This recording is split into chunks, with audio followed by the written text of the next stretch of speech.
All right, welcome to CEO Money. I'm Michael Yorba. Thanks for joining us. I've got Kevin Brkal, president of KNB Online, with me right now. Kevin, welcome to the show. Yeah, thank you so much. I'm really excited to talk to you today. Give our audience a brief context of what you do, and then I want to get into about Facebook, what you're doing with that, how to crack the code on being able to bring more people to the website, what you're doing with all of the different avenues you work with.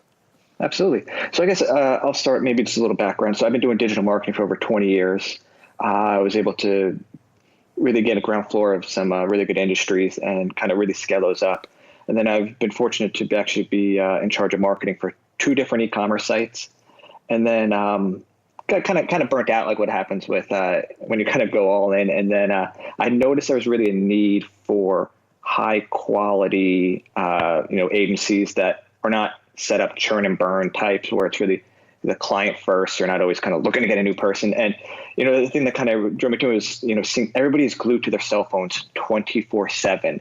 And with that, digital marketing previously was, you put up an ad on Google and, you pay a whole bunch for that, click and hope they go to your site and purchase.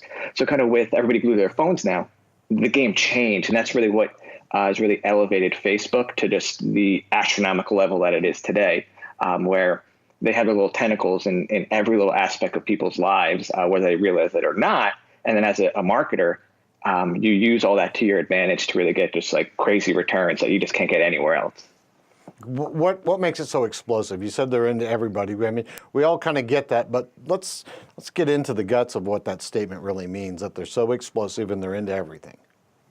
Yeah. So, when you obviously think about Facebook, you probably number one think of the app on your phone or Facebook.com. They also obviously have Instagram. They also have obviously Messenger where people are on there all the time.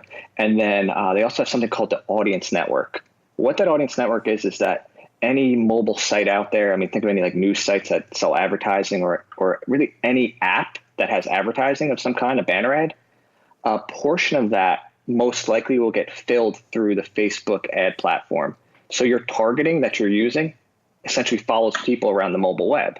And that's really what makes it so amazing is that, we're now living in a mobile first environment where people are primarily only on their PCs during work days. And then, they go to lunch, they're going on their phone or, they're home, they're going on their phone. And that's really where you have to be for any business to definitely be that mobile first. And that's really why Facebook has just taken such a big share of that overall. And the thing that really makes Facebook just so unique is the targeting that they have. You've probably seen in the news all the hoopla that's going on about the privacy stuff. For example, like they had audiences where you could target households based off of what channel they would watch and income. They're actually pulling out a lot of that because they want to kind of put the onus on the marketer with that data. But there is still kind of ways around that to still use data like that in your campaign. So just making it a lot harder. And I definitely do think it's going to be for anybody kind of doing advertising on Facebook, it's going to be really choppy where costs are going to go up and maybe returns are going to be a lot less. So basically you have to be a lot smarter with what you'll be doing with your ad dollars going forward to really get returns. Talk to me about the cost going up and the returns being diminished. How are we dealing with that? What kind of expansion in my costs am I looking at by advertising with Facebook, and why are my returns going to be so much less? I'm going to get so much less bang for my buck there. That really hits everybody wrong. Absolutely. Yeah. So really, why that really happened? So obviously, after Cambridge Analytica happened, you notice across the board, especially all my clients, the way Facebook works, think of it like the stock market. So you have obviously buyers and sellers. The buyers are us putting money down, and then the sellers are the eyeballs of the users.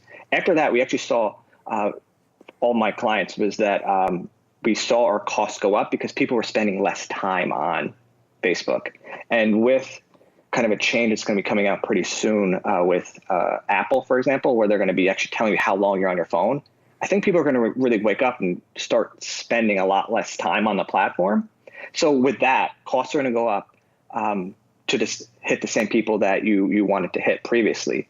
The other thing that's going to happen is obviously with a lot of that targeting that I was talking about that's going to be removed, it's going to make your ads less effective because obviously like if you're a B2B, hey, you want to target a CEO making over 250,000 a year. Right.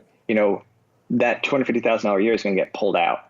So it's really mainly the people that are going to get affected are the B2C people, not the B2B people. No, I think everybody is going to be affected in some way. Basically, you're going to have to be smarter. You're going to have to really use external lists a lot better, because the stuff that's going to be left is like generic, like interests and likes. So, for example, you can see in your newsfeed, and maybe someone in your family could post something about dog sitting, and you happen to like it, and you're going to now get bumped into that interest for dog sitting, even though, let's say you don't even have a dog, and then you might have pet companies trying to target you. That's kind of stuff that's going to be left over, because again, a lot of that external data is getting pulled out, and you can still use it, and that's why I really think it's going to get a lot more difficult to get results. But that's where you have to be with someone that kind of knows what they're doing and is kind of using the external lists a lot, more basically. What about LinkedIn? Yeah, LinkedIn is definitely, in the B2B space, one of the most underutilized ways to get clients or customers. It's kind of like the Enigma machine from World War II, where people don't understand it. They know they got to be on it. And there's definitely a process to it to get clients and customers. It's not overly complicated. Typically, you have to, number one, really optimize your profile. So make sure obviously your name is resonating with what you do. Like, for example, mine is Kevin Brkal, Facebook ads expert. So if somebody sees it, they know that that's kind of what I do. And then the subheadline talks about really kind of what I do, which is, really helping entrepreneurs, scale, Facebook ads. So if you really optimize it, and then you target who you want to with either visiting or connecting with them, it so happens if somebody's looking for something at that time, they're going to want to interact with you. And it tends to be a lot easier to sell somebody on something when they're reaching out to you instead of you reaching out to them, type of way. Yeah, it always is. All right. Exactly. Well, it is. I mean, I know that in my business. I mean, from my business being in the media industry, which I live and die by marketing. I'll get an audience and response from Facebook, but I'll get deals done on LinkedIn. Oh, absolutely. Absolutely. So there's a little balance you got to work with. Okay, which one do you like best? And I know for different reasons you like other ones, but we got Facebook, LinkedIn, you got Twitter. Of these, how do you find the most effective ways to deal with a blended strategy? I mean, that's really what I have to do every day. Yeah, absolutely. Yeah, so obviously, all the platforms out there are kind of, you have to go about it differently. Like Google, pay-per-click is obviously expensive, and the selling process for somebody that comes in through that channel tends to be a lot less, and that's simply because they know about it now. That's why they're searching for it, but you're limited. The thing obviously with Facebook is we know what they're interested in, we know what they kind of want, but we got to sell them. So typically, the Facebook sale is a lot longer, so you can get more people in at a better price point that are really qualified. But again, it's a longer selling process. You really kind of push that. LinkedIn is obviously something that I've been really working on probably the past few months. And I've actually personally closed a whole bunch of sales from it. When you're talking ROI compared to Facebook and, LinkedIn for the B2B space, LinkedIn definitely crushes it. And again, you don't have to spend money on LinkedIn to crushing it sales. That's the beauty of it. Yeah. If somebody was wanting to do pay-per-click on LinkedIn, I would say absolutely not, because you'll be paying so much for a click, and people aren't on there to check out ads. They're on to connect, right, and see maybe there's something that could really benefit them and their business. So it's really kind of about using that to your advantage. Let's talk about sales funnels. Sure. Yeah. So sales funnels is something that if you don't have one, you definitely need one, especially with kind of the mobile first way people are going. A website in general is probably going to be obsolete eventually. And whether you're kind of selling a single product or a single service, a sales funnel will 9 times out of 10 crush it over sending them to a website. For those that don't know what a sales funnel is, give us your description. Yeah, so a sales funnel it's not really like a website. It's essentially a one page, like a landing page. So you have a page that is specific to what you're trying to get across. The perfect example would be, so like I have a funnel of my own where obviously I do some Facebook ads trying to, grow my agency, and I do it really low volume. And I started out with something called a lead magnet. So that's something of interest that is free.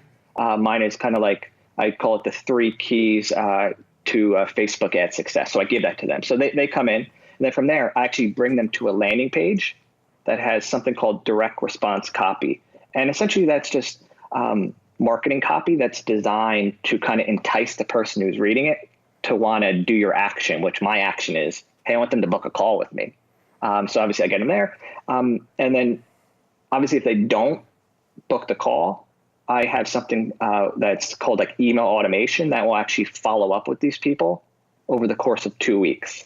So it's really kind of using, automation in the sales funnel to get somebody to want to do what I want them to do, which is, book a call. And you can use them in really any industry. Selling a product, you can create a sales page, which is like a funnel, which is just one page, talks about your product, and then obviously somebody that raises their hand, say, hey, I want this. They'll enter their info, and then during that process, you can upsell them to, for example, another product, which then increases your cart value and makes you more money as the marketer and the business owner. Okay, digital marketing. Give us where you want to go with that. Yeah, digital marketing, kind of like I definitely feel it's going to be changing, especially with voice search kind of being the it thing, where people are definitely putting in these, automated speakers, obviously Google Home or Alexa, where you got to be where the consumers are. Granted, a lot of people are using them right now to, for example, purchasing stuff. They may or they may not. I mean, there could very well be a big privacy backlash. It could also be the way like, 3D TV was. It's a cool thing, but people didn't really use it. I have a feeling that, those type of things are going to be pretty big, kind of voice search and whatnot. And you're just going to have to be a lot smarter with it, being where the people are in general, especially with kind of digital marketing and really making sure that, every dollar you spend online is trackable and, can say whether you're getting your results or not. Because obviously with digital marketing, it's not like putting a TV ad up where you have to kind of guess if you're getting a return. Digital marketing, you can say, hey, I had spent $10,000 and I generated $50,000 from that. So I had a good return. You can't do that with kind of the traditional stuff. Yeah. And that's really what makes it just so explosive and just like amazing for business owners and marketers. I do. I agree with that. And if the main broadcasters aren't actively integrating this to the biggest part that they can, they're really going to, another digital marketing friend of mine said, we'll just wave at you on the train from the train. Yeah. That's why I obviously see with TV, they're trying to do more of the like on demand where they'll use that third party data and then try to get you a more targeted TV ad. That's kind of like the holy grail, but the way the internet's taken over, people aren't really, watching the ads anymore. They're on Netflix. Yeah, I agree. Hey, Kevin, it's been great having you on the show. I really appreciate this. I want to talk to you more directly after the show about a few other things, but if there is a way that we can have additional tidbits of knowledge and wisdom and pointers as we go forward with our relationship with you, I'd like to pursue that. Yeah, that'd be really awesome. Obviously, I really appreciate you having me on, and I definitely love kind of sharing knowledge and helping others, get better return for their digital marketing. Exactly. All right, hang on a second, Kevin, and we'll talk to you as soon as this segment's over. Thank you for watching CEO Money. I'm Michael Yorba. Like us on Facebook, follow us on Twitter, and subscribe to our YouTube channel.